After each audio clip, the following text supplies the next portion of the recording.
2025, 26 budget అనేది మధ్య తరగతి పీపుల్‌కి ఒక వరమనే చెప్పాలి. ఎందుకంటే దీంట్లోన 12,00,000 వరకు నో టాక్స్‌ని విధించడం జరిగింది. అంటే ఏడాదికి 12,00,000 వరకు సంపాదించేవారు ఎటువంటి పన్నుని కట్టవలసిన అవసరం లేదు.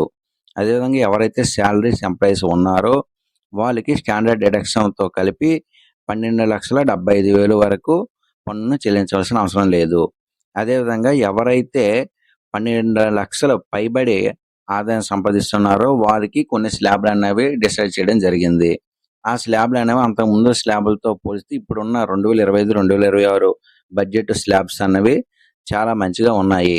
ఎవరికైతే 4,00,000 వరకు బడ్జెట్ ఉంటుందో వాళ్ళకి పన్ను అనేది 0%, 4-8 లక్షలకి పన్ను అనేది 5%, 8-12 10%, 12-16 lakhs 15%, 16-20 lakhs 20%, 20-24 lakhs 25%, 24 lakhs above వారికి 30% కింద నిర్ణయించడం జరిగింది.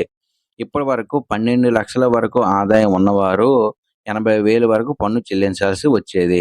కానీ ఇప్పుడు ఈ న్యూ ట్యాక్స్ వలన వాళ్ళకి పన్ను నుండి పూర్తిగా మినహాయింపు జరగడం జరిగింది.